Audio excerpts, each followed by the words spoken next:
ఓం శాంతి. ఈరోజు Murali date 28 March 2026. బాబా చెప్తున్నారు, మధురమైన పిల్లలు ప్రతి ఒక్కరి పాపాలను పీల్చుకునే ఫస్ట్ క్లాస్ బ్లోటింగ్ పేపర్ ఒక్క శివబాబా మాత్రమే. వారిని స్మృతి చేస్తే పాపాలు సమాప్తమవుతాయి. ప్రశ్న: ఆత్మపై ఏర్పడు అన్నిటికంటే లోతైన గాఢమైన మచ్చ ఏది? దానిని నిర్మూలించేందుకు ఎలాంటి శ్రమ చేయాలి? జవాబు: ఆత్మపై దేహాభిమానపు మచ్చలు చాలా లోతుగా పడి ఉన్నాయి. మాటిమాటికి ఏదో ఒక దేహదారి నామరూపాలలో ఆత్మ చిక్కుకుంటుంది. తండ్రిని స్మృతి చేయకుండా దేహదారుల్నే స్మృతి చేస్తూ ఉంటుంది. పరస్పరంలో ఒకరికొకరు దుఃఖం కలిగించుకుంటూ ఉంటారు. ఈ మచ్చను చెరిపేసేందుకు ఆత్మాభిమానులుగా అయ్యే శ్రమ చేయండి. పాట: ఓ ప్రాణి నీ ముఖం చూసుకో. ఓం శాంతి. మధురాతి మధురమైన అన్ని సెంటర్లో గల పిల్లలు పాట విన్నారు. ఇప్పుడు స్వయంలో పుణ్యం ఎంత ఉందో, పాపం ఎంత నశించిందో పరిశీలించుకోండి. మొత్తం ప్రపంచంలోని సాధు సన్యాసులు మొదలైన వారందరూ ఓ పతిత పావన అని పిలుస్తూ ఉంటారు. పతితుల నుండి పావనంగా చేయవారు ఒక్క తండ్రి మాత్రమే. మిగిలిన వారందరిలో పాపం ఉంది. పాపం ఉండేది ఆత్మలోనే అని మీకు తెలుసు. పుణ్యం కూడా ఆత్మలోనే ఉంటుంది. ఆత్మనే పావనంగా, ఆత్మనే పతితంగా అవుతూ ఉంటుంది. ఇక్కడ ఉన్న ఆత్మలందరూ పతితులుగానే ఉన్నారు. పాపం అనే మచ్చలు ఏర్పడ్డాయి. అందువలన పాపాత్ములు అని అంటారు. ఈ పాపం ఎలా తొలగిపోవాలి? ఏదైనా వస్తువుపై ఇంకు కానీ నూనె కానీ పడితే బ్లోటింగ్ పేపర్ దానిపై ఉంచుతారు. అది దానంతటిని పీలుస్తుంది. ఇప్పుడు మానవులందరూ ఒక్కరినే స్మృతి చేస్తారు. ఎందుకంటే వారొక్కరే బ్లోటింగ్ పేపర్, పతిత పావన్లు. వారు తప్ప ఇతరులెవ్వరూ బ్లోటింగ్ పేపర్గా అవ్వలేరు. మానవులు జన్మ జన్మలుగా గంగా స్నానాలు చేస్తూ ఇంకా పతితంగా అయ్యారు. పతితులను పావనంగా చేయువారు ఒక్క శివబాబా. వారే బ్లోటింగ్ పేపర్. అయినా చాలా చిన్న బిందువే, కానీ అందరి పాపాలు నశింపచేస్తారు. ఏ యుక్తితో వారంటున్నారు? కేవలం బ్లోటింగ్ పేపర్ అయినా నన్ను స్మృతి చేయండి, నేను చైతన్యం కదా, ఇది తప్ప ఇక ఏ ఇతర కష్టము మీకు కలగచేయను. ఆత్మవైన నీవు కూడా బిందువే, తండ్రి కూడా బిందువే. వారంటున్నారు, కేవలం నన్ను స్మృతి చేస్తే మీ పాపాలన్నీ నశిస్తాయి. ఇప్పుడు అందరూ మిమ్మల్ని మీరు ప్రశ్నించుకోండి. స్మృతి ద్వారా ఎంత పాపం నశించింది? ఎన్ని పాపాలు చేశాను? ఇంకా ఎంత పాపం మిగిలి ఉంది? కానీ ఇది ఎలా తెలియాలి? ఒక్క బ్లోటింగ్ పేపర్ను మాత్రమే స్మృతి చేయండి అని ఇతరులకు కూడా మార్గం తెలుపుతూ ఉండండి. అందరికీ ఈ సలహా ఇవ్వటం మంచిది కదా. ఇది కూడా ఒక అద్భుతం. ఎవరికి సలహా ఇస్తారో వారు స్మృతి చేయటంలో లగ్నమైపోతారు. కానీ సలహా ఇచ్చువారు స్వయంగా స్మృతి చేయరు. అందువలన వారి పాపాలు నశించువు. ఆ ఒక్కరిని మాత్రమే పతిత పావనుడు అని అంటారు. అనేక పాపాలు అంటుకొని ఉన్నాయి. కామ పాపం అన్నిటికంటే నంబర్ 1 పాపం. దేహాభిమాన పాపం అన్నిటికంటే చెడ్డది. ఇప్పుడు బేహద్దు తండ్రి అంటున్నారు, దేహీ అభిమానులుగా అవ్వండి. నన్నొక్కరిని మీరు ఎంతగా స్మృతి చేస్తే మీలో ఏర్పడిన మురికి అంతగా భస్మమైపోతుంది. స్మృతి చేయాలి. స్మృతి చేయమని ఇతరులకు కూడా ఈ మార్గాన్ని తెలపాలి. ఇతరులకు ఎంతగా అర్థం చేయిస్తారో అంతగా మీకు కూడా మేలు కలుగుతుంది. ఈ కర్తవ్యంలోనే మునిగిపోండి. బాబాను స్మృతి చేస్తే పుణ్యాత్ములుగా అవుతారని ఇతరులకు కూడా తెలియచేయండి. అందరికీ పతిత పావనుడు ఒక్కరేనని తెలపటం, అర్థం చేయించటం మీ కర్తవ్యం. జ్ఞాన నదులైన మీరు అనేక మంది ఉన్న ఒక్కరినే స్మృతి చేయండి అని అందరికీ తెలపండి. వారొక్కరే పతిత పావన్లు. వారికి చాలా గొప్ప మహిమ ఉంది. వారే జ్ఞానసాగర్లు. వారొక్కరినే స్మృతి చేయటం, దేహీ అభిమానులుగా ఉండటం ఇదొక్కటే కష్టమైన విషయం. తండ్రి మీ కొరకే మాత్రమే కాదు, అన్ని సెంటర్లో ఉన్న పిల్లలందరూ బాబా ఎరుకలో ఉన్నారు. వారు పిల్లలందరినీ చూస్తూ ఉంటారు కదా. మంచి సేవాదారులున్న చోట శివబాబా పుష్పాల తోట ఉంటుంది కదా. మంచి పూల తోటను మాత్రమే బాబా స్మృతి చేస్తారు. ధనవంతునికి 4-5 మంది పిల్లలున్న పెద్ద కొడుకునే ఎక్కువగా స్మృతి చేస్తాడు. రకరకాల పుష్పాలుంటాయి కదా. బాబా కూడా తమ పెద్ద పెద్ద తోటలను స్మృతి చేస్తారు. శివబాబాను స్మృతి చేయండి అని ఈ మార్గాన్ని చూపించడం చాలా సులభం. వారొక్కరు మాత్రమే పతిత పావనులు. వారు స్వయంగా అంటున్నారు, నన్ను స్మృతి చేస్తే మీ పాపాలు భస్మమవుతాయి. ప్రపంచమంతటికి వారే ఫస్ట్ క్లాస్ బ్లోటింగ్ పేపర్. అందరూ వారినే స్మృతి చేస్తారు. శివబాబాను స్మృతి చేయండి అని ఎవరికైనా ఈ మార్గాన్ని తెలపటం చాలా సులభం. తండ్రి యుక్తి తెల్పించారు. నన్ను స్మృతి చేస్తే మీపై ఏర్పడిన దేహాభిమానం అనే మచ్చ తొలగిపోతుంది. దేహి అభిమానులు కావటమే చాలా శ్రమతో కూడిన పని. బాబాకు ఎవరూ సత్యం చెప్పరు. కొంతమంది చాట్ రాసి పంపిస్తారు, తర్వాత అలసిపోతారు. గమ్యం చాలా గొప్పది. మాయ మీకు గల నషాను ఒక్కసారిగా తుంచేస్తుంది. ఆ తర్వాత చాట్ రాయటం కూడా వదిలేస్తారు. అర్ధకల్పం నుండి ఏర్పడిన దేహాభిమానం సులభంగా వదలదు. తండ్రి అంటున్నారు, కేవలం ఈ వ్యాపారం చేస్తూ ఉండండి. తండ్రిని స్మృతి చేయండి, ఇతరులచే చేయించండి. ఇది అన్నిటికంటే శ్రేష్టమైన వ్యాపారము. స్వయంగా ఎవరు స్మృతి చేయరో వారు ఈ వ్యాపారమే చేయరు. తండ్రి స్మృతి ఇది యోగాగ్ని. దీని ద్వారా పాపాలు భస్మమైపోతాయి. అందువలన పాపాలు ఎంతవరకు భస్మమయ్యాయి అని అడుగుతున్నారు. తండ్రిని ఎంత స్మృతి చేస్తారో అంత ఖుషి పాదరస మీటర్ పెరిగి ఉంటుంది. ప్రతి ఒక్కరి మనసును తెలుసుకోగలరు. ఇతరులది కూడా వారి సేవ ద్వారా తెలుసుకోగలరు. ఇతరులకు దారి చూపిస్తారు. తండ్రిని స్మృతి చేయండి. వారు పతిత పావనులు. ఇప్పుడు ఇది పతిత తమో ప్రధాన ప్రపంచం. సర్వాత్మలతో పాటు శరీరాలు కూడా తమో ప్రధానంగా ఉన్నాయి. ఇప్పుడు వాపస్ వెళ్ళాలి. అక్కడ ఆత్మలన్నీ పవిత్రంగా ఉంటాయి. పవిత్రమైతేనే ఇంటికి వెళ్ళగలరు. ఇతరులకు కూడా ఈ దారిని చూపాలి. తండ్రి చాలా సులభమైన యుక్తులు తెలుపుతారు. శివబాబాను స్మృతి చేయండి. ఈ బ్లోటింగ్ పేపర్ను ఉపయోగిస్తే అన్ని పాపాలు పీల్చుకోబడతాయి. మీ వికర్మలు వినాశనమైపోతాయి. ముఖ్యమైన విషయము పవిత్రంగా అవ్వటం. మనుషులు పతితంగా అయ్యారు. అందుకే పతిత పావన రండి, మీరు వచ్చి అందరినీ పావనంగా చేసి వెంట తీసుకెళ్ళండి అని పిలుస్తారు. ఆత్మలన్నింటినీ పావనంగా చేసి తీసుకుపోతానని రాయబడి ఉంది. ఆ తర్వాత ఒక్క పతిత ఆత్మ కూడా ఉండదు. మొట్టమొదట స్వర్గవాసులే వస్తారని కూడా అర్థం చేయించబడింది. తండ్రి ఇచ్చే మందు అందరికీ పనిచేస్తుంది. ఎవరిని కలిసినా వారికి ఈ ఔషధంను ఇవ్వాలి. మీరు తండ్రి వద్దకు వెళ్ళాలని అనుకుంటారు, కానీ ఆత్మ పతితంగా ఉన్నందున వెళ్ళలేకున్నారు. పవిత్రమైతే వెళ్ళగలరు. ఓ ఆత్మలారా, నన్ను స్మృతి చేస్తే నేను తీసుకెళ్తాను. అచ్చటి నుండి మిమ్మల్ని సుఖంలోకి తీసుకెళ్తాను. మళ్ళీ ప్రపంచం పాతదైనప్పుడు మీరు దుఃఖాన్ని అనుభవిస్తారు. నేనెవ్వరికీ దుఃఖంనివ్వను. ప్రతి ఒక్కరూ స్వయాన్ని నేను స్మృతి చేస్తున్నానా అని పరిశీలించుకోవాలి. ఎంత స్మృతి చేస్తారో అంత ఖుషి పాదరస మీటర్ పైకెక్కుతుంది. చాలా సహజమైన మందు. ఇతర సాధు సత్పురుషులు మొదలైన వారెవ్వరికి ఈ మందును గురించి తెలియదు. దీనిని గురించి ఎక్కడా రాయబడి లేదు. ఇది పూర్తిగా కొత్త విషయం.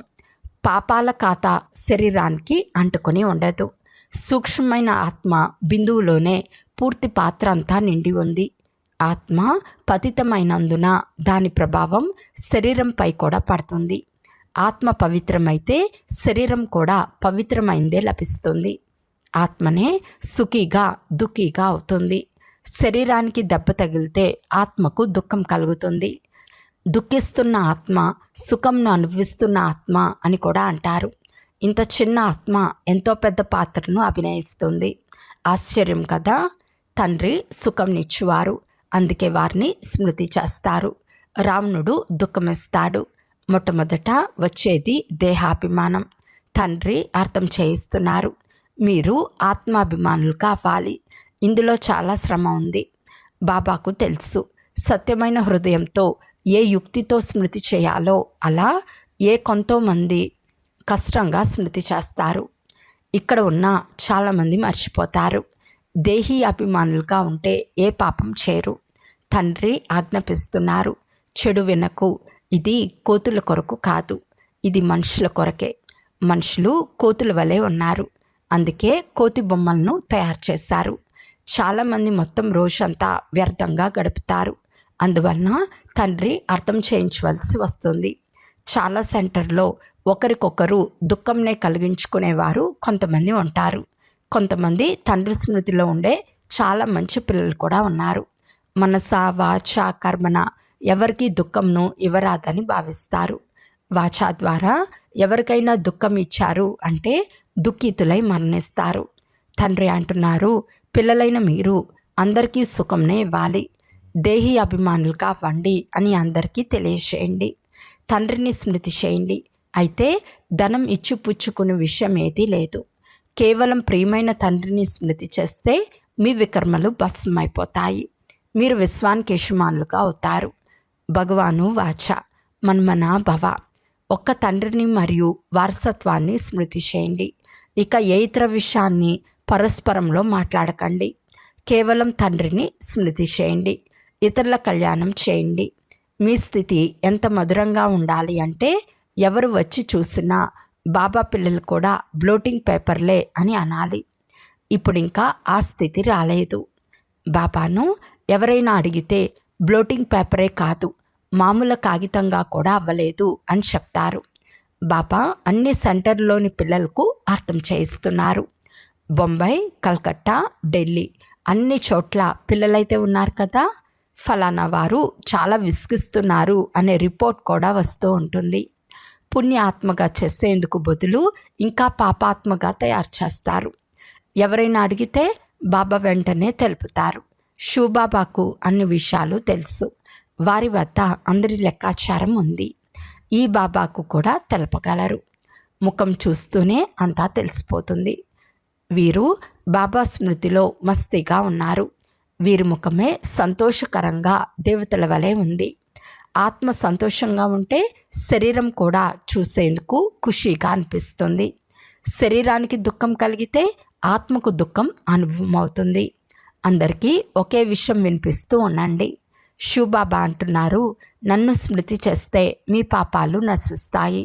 కానీ వారు కృష్ణ భగవాను వాచ అని రాసిస్తారు.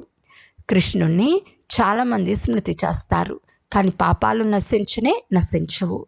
ఇంకా పతితంగా అయిపోయారు. ఎవరిని స్మృతి చేయాలో పరమాత్మ రూపం ఏమిటో వారికి తెలియదు. సర్వవ్యాపి అనుకున్న ఆత్మ ఎలా నక్షత్రమో పరమాత్మ కూడా ఒక నక్షత్రమే. ఎందుకంటే ఆత్మనే పరమాత్మ అని అంటారు. కావున ఈ లెక్కతో కూడా అయినా ఒక బిందువుగా ఉన్నారు. చిన్నదైన బిందువు ప్రవేశమవుతుంది. బిందువులందరికీ తెలుపుతున్నారు, పిల్లలు నన్నొక్కరినే స్మృతి చేయండి. అవయవాల ద్వారా మాట్లాడతారు. అవయవాలు లేకుంటే ఆత్మ శబ్దం చేయలేదు. ఆత్మ పరమాత్మల రూపం ఒకటే కదా అని మీరు వారిని అడగవచ్చు. పరమాత్మను పెద్ద లింగ రూపమని లేక వేరే అని అనలేము. తండ్రి అంటున్నారు, నేను కూడా ఇటువంటి బిందువునే, కానీ నేను పతిత పావనుడును. ఆత్మలైన మీరందరూ పతితులు. ఇది చాలా డైరెక్ట్ విషయం. ఇప్పుడు దేహీ అభిమానులుగా అయి తండ్రినైన నన్ను స్మృతి చేయండి. ఇతరులకు కూడా దారి చూపించండి. నేను 2 పదాలు మాత్రమే చెప్తున్నాను, మన్మన భవ. కొంచెం వివరంగా తెలుపుతున్నాను. ఇవన్నీ కొమ్మారెమ్మలు. మొదట సతో ప్రధానం, సతో రజో తమోలోకి వస్తాయి. పాపాత్ములుగా అయినందున ఎన్నో మచ్చలు ఏర్పడతాయి. అవి ఎలా నశించాలి? గంగా స్నానం చేస్తే పాపాలు తొలగిపోతాయని భావిస్తారు, కానీ అది శరీరానికి స్నానం. ఆత్మ తండ్రిని స్మృతి చేస్తేనే ఆత్మ పావనంగా అవుతుంది. దీనిని స్మృతి యాత్ర అని అంటారు. ఇవి చాలా సహజమైన విషయాలు. తండ్రి ప్రతిరోజు అర్థం చేయిస్తున్నారు. గీతలో కూడా దీన్ని గురించే తెలియచేశారు. మన్మనా భవ. వారసత్వం అయితే తప్పకుండా లభిస్తుంది. కేవలం నన్ను స్మృతి చేస్తేనే పాపాలు నశిస్తాయి. మన తండ్రి అవినాశి బ్లోటింగ్ పేపర్ కదా. తండ్రి అంటున్నారు, నన్ను స్మృతి చేస్తే మీరు పావనమైపోతారు.